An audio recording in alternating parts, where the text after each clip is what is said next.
Okay, Peter, What's up? how did you hear about the Zeitgeist Media Festival and why did you? I was wandering around one day and I saw this crushed up flyer that was covered in bird poop on the ground. And I picked it up and it said there was an event today. So I decided to come out. That was a great decision. Yes. Well, I always follow the bird poop. Okay. That's a terrible way to start this interview. We can edit that out, right? Just kidding. Okay, Let's keep going. so how would you describe your live performance art and how do you think it conveys a socially conscious message? Well, the piece I did just a little while ago was called Zeitgeist System Bound. And what I've done since my film series ended with the trilogy is I'm going to keep producing these sort of zeitgeisty works with the title, with different concepts after it, such as Zeitgeist Requiem for one, I did the first year, and this is Zeitgeist System Bound Part 1. So I'm going to probably do Part 2 in another event. So that's the new phenomenon as far as the live performance. And this one was about system association. So the very opening segment had a heart-wrenching story about a guy who was attacked by a bunch of people, and he was stabbed and almost died, and then he had this horrible breakdown and had lost his job and couldn't function because he was so emotionally distraught.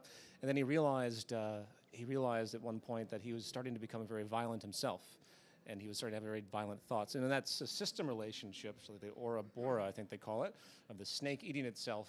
And obviously the point being that violence just creates more violence, and the origin of the people that actually stabbed him were very poor means, the same way as a gang. So, and then I ended it with a comment by a very interesting intellectual named Stanford Beard, engineer, thinker, and it's about system relationships in the broader scheme. So basically, in short, it was about drawing different system relationships, and the performance itself was a very large drum set with sequencing, and that in itself was a system in the way I constructed it. So I was trying to keep this kind of meme going, if you will, throughout the whole performance.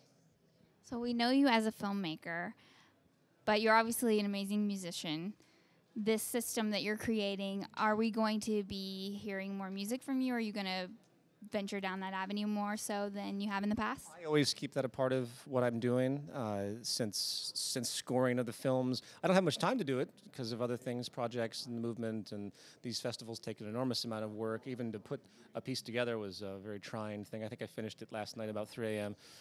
And so I hope so. That's, of course, my meditation passion that I've done for years.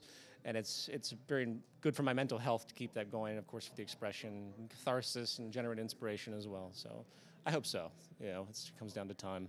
It's more of a luxury for me to pursue music at the stage than something that I can just do. So when are you performing next? I will not be performing again that I know of. I will be doing more movement stuff, filmmaking stuff. Next project is a big film series project.